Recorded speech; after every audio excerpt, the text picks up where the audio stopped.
satu menjelaskan lambung berperan sebagai sistem endokrin dan sistem eksokrin. Jadi lambung berfungsi sebagai endokrin itu karena lambung menghasilkan hormon pencernaan. Hormon pencernaan itu namanya gastrin atau gastrin ya. Nah terus habis itu lambung disebut sebagai sistem eksokrin itu karena lambung menghasilkan enzim pencernaan yaitu renin, pepsin, dan HCl. Nah enzim renin itu buat mengendapkan protein susu. Terus habis itu kalau pepsin dia harusnya tuh pepsinogen. Jadi nanti pepsinogen diaktifasi sama HCl, habis itu jadi pepsin. Nah pepsin ini nanti bakal merubah protein menjadi pepton. Habis itu yang ketiga ada HCl. Nah HCl ini dia ada dua fungsi, itu buat membunuh kuman sama buat mengaktifasi pepsinogen jadi pepsin. Oke, lanjut nomor 2. Sebutkan alat-alat sistem pencernaan manusia, jelaskan beserta fungsinya. Ya, jadi pertama ada mulut. Nah di mulut ini ada pencernaan kimiawi sama mekanik. Kalau kimiawi dia pakai enzim amilase, dia yang mengubah amilum menjadi maltosa. Nah terus abis itu ada saliva, kelenjar saliva. Nah abis itu kalau misalkan mekanik dia pakai gigi, pakai lidah.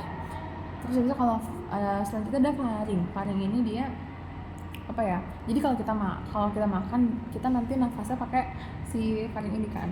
Nah dia fungsinya buat ngebawa makanan kita ke bagian esophagus. Nah itu yang ketiga dari esophagus, yaitu kerongkongan.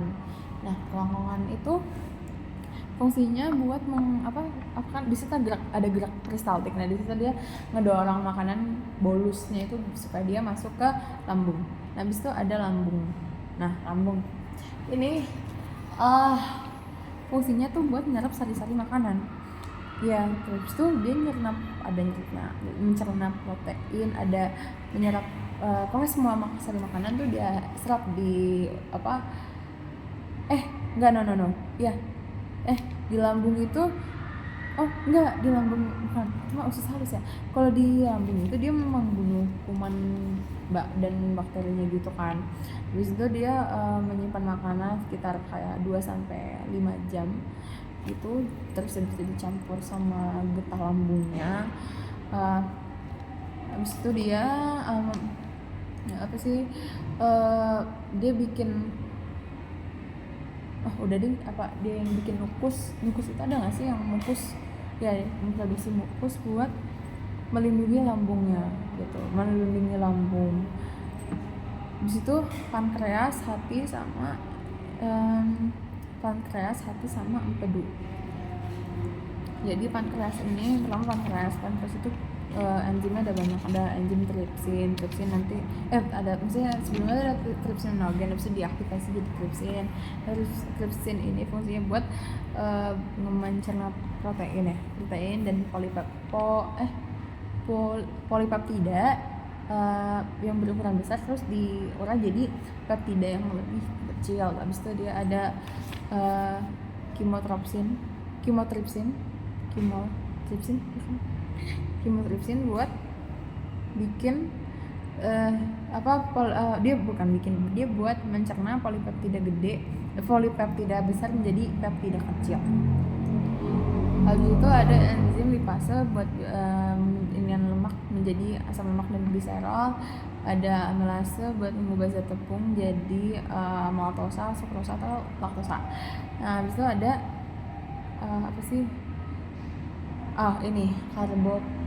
karbosipeptidase, aminopeptidase, sama ada dipeptidase. Nah itu buat mengubah protein jadi asam amino. Terus ada hati ya. Hati itu fungsinya buat mengekspresikan empedu. Maksudnya ya mengekspresikan empedu. Habis itu dia juga nyimpen glukagon. Yang glukagon kan tadinya di glikogen, habis itu juga jadi glukagon, jadi gula otot, nanti disimpan sama hati.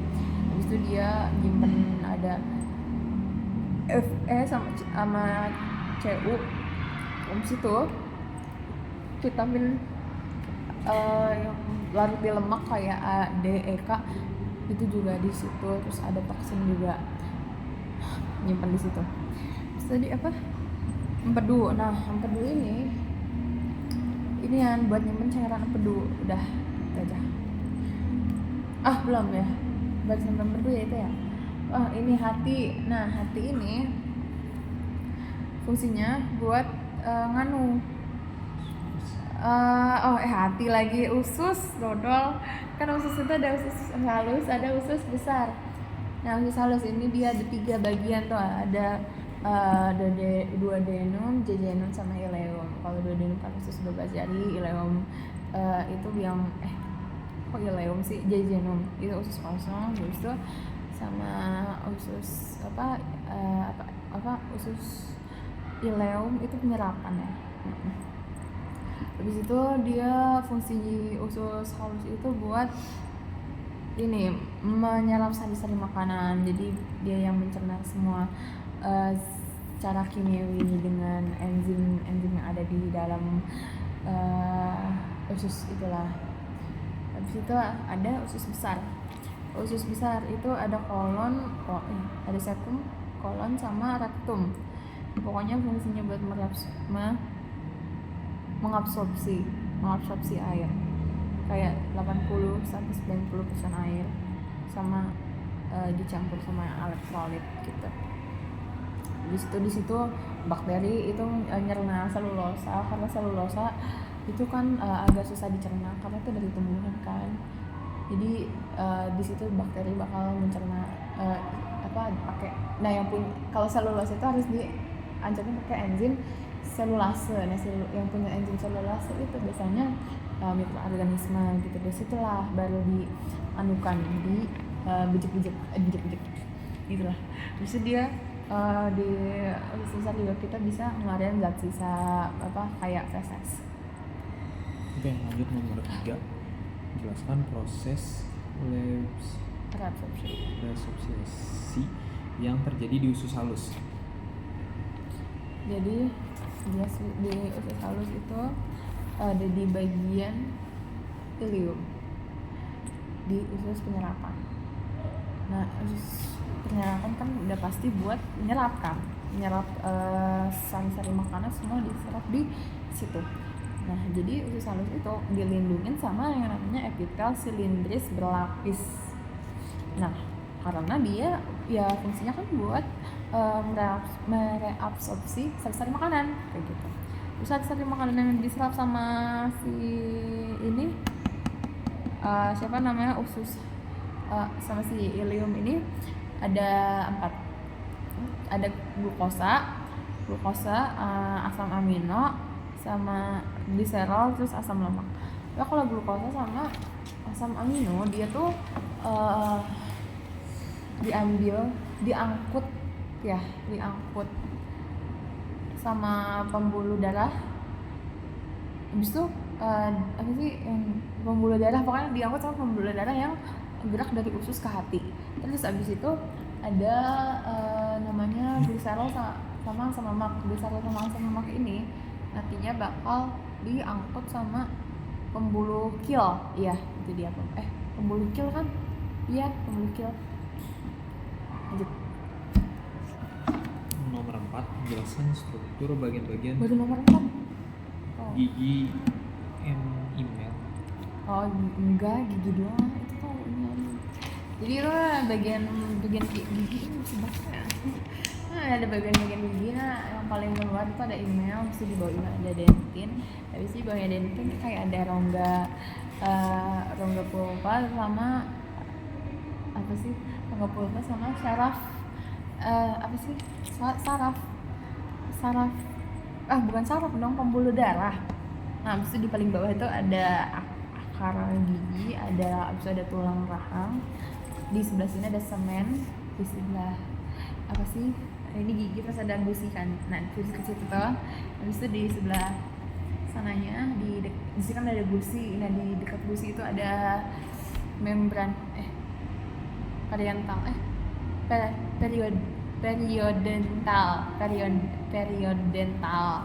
Nah, di situ. Negus ini baru periodontal gitu. Yang lanjut nomor 5, bagaimana seseorang bisa mengalami diare? Aduh, jadi diare itu sebenarnya ini ada 2 penyebab. Jadi karena makanannya ada bakteri sama makanannya kepedesan. Jadi kalau misalkan ada bakteri nih, makanan ada bakteri masuk, habis itu misalkan bakterinya ke tahap bertahan gitu di lambung, yang mana lambung itu kan buat membunuh bakteri, tapi di situ dia tahan tuh. Jadi kalau misalkan dia tahan di situ, ya udah nanti dia bakal sampai ke bagian kolon atau usus besar. Nanti di kolon dia tumbuh berkembang gitu di namanya di kolon itu. Kalau dia tumbuh di kolon, apes banget itu. Nanti yang jadi nanti di kolon ini yang harusnya dia bisa menyerap air, menyerap air, malah nggak bisa karena ada si entamobakoli itu. Jadi airnya yang harusnya diserap malah masih ada, jadi fesesnya jadi cair, jadi mencret gitu. Terus habis itu kalau misalkan makanannya pedas itu kalau makanannya pedas dia kalau makanannya pedas dia bisa bikin terpicu asam lambungnya tuh terangkat gitu, bangun gitu. Jadi terlalu produksi asam lambungnya tuh takutnya terlalu tinggi. Jadi takutnya kalau asam lambungnya terlalu tinggi nanti bakal melukai dinding lambung, nanti jadinya iritasi gitu. Terus kalau nggak salah minyak atsiri di biji cabai itu juga bisa bikin iritasi lambung. Oke, lanjut nomor 6, jelaskan jenis-jenis reabsorpsi di usus halus. Oh ini ya, absorpsi nggak sih? Salah nulis itu tadi. Absorpsi ya. Yang pertama ada absorpsi karbohidrat, ada absorpsi protein kayak asam amino, ya kan? Benar nggak? Itu asam amino nanti dia masukkan ke sel-sel. Asam amino masuk ke sel-sel usus halus, abis itu dia melalui dia masuknya tuh pakai transport aktif, anyway banget. Terus ada transport lemak, absorpsi lemak. Nah di situ ada absorpsi air. Jadi air elektrolit, vitamin. Nah vitamin itu ada yang bisa larut dalam air sama yang lemak. Kalau yang di larut dalam air itu vitamin B sama C, kalau yang di lemak itu ADEK gitu. Lanjut nomor 7, bagaimana cara lemak dicerna secara kimiawi pada usus halus? Jadi gini, lemak itu kok ada usus halus? Harusnya nggak pakai usus halus nggak sih? Pokoknya kalau nggak salah lemak itu dia pakai hati sama pankreas. Jadi di hati itu dia diekspresikan cairan. Pokoknya namanya yang diemulsikan itu, yang mengemulsi lemak.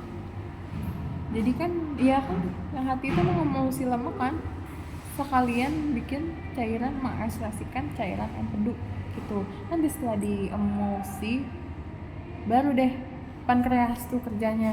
Pankreas ngapain? Bentar, dia ngeluarin ngeluarin enzim lipase ya. Dia muncul deh tuh enzim lipase. Dia enzim lipase tuh buat mecah lemak, buat jadi asam lemak sama gliserol.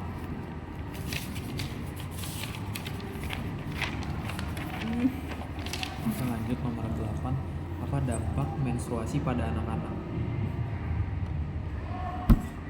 Mau nutrisi, menstruasi, baca nggak sih, Bang? Bingung banget, pencernaan tiba menstruasi. Jadi mau nutrisi ini kan keadaan dimana tuh nggak seimbang tuh. Apa yang apa yang diambil tuh nggak sesuai sama gizinya, ketersediaan gizi yang dihasilkan gitu, nggak sesuai, nggak seimbang. Terus malnutrisi sama anak-anak ini bahaya banget karena dia bisa nyebabin pertama stunting. Kalau stunting dia pendek, habis itu nanti otaknya berpengaruh juga, dia nggak bisa mikir karena dia stunting, nggak bisa, susah buat dipikir, jadi pertumbuhannya lambat gitu. Terus ada kwashiorkor. Kwashiorkor itu busung. Bukan busung ya? Oh bukan, beda kwashiorkor mah. Apa iya ya kwashiorkor itu busung apa? Pokoknya kwashiorkor itu kan kekurangan protein ya. Jadi dia karena kekurangan protein, pertumbuhannya tuh kayak terjerat, terganggu, tergak jelas. Oke. Ya kan, udah itu aja. Lanjut nomor 9, jelaskan proses tahapan pencernaan makanan yang terjadi di dalam tubuh. Yang pertama ada ingesti. Ingesti itu ada masukin makanan ke mulut, terus habis itu ada pematangan sama penggilingan makanan. Itu di gigi, dilakukan sama gigi sama saliva sama itu. Terus ada peristaltik. Peristaltik itu dia menelan, mendorong makanan ke saluran pencernaan berikutnya. Terus ada digesti. Digesti itu yang menguraikan makromolekul. Habis itu ada absorpsi. Absorpsi ini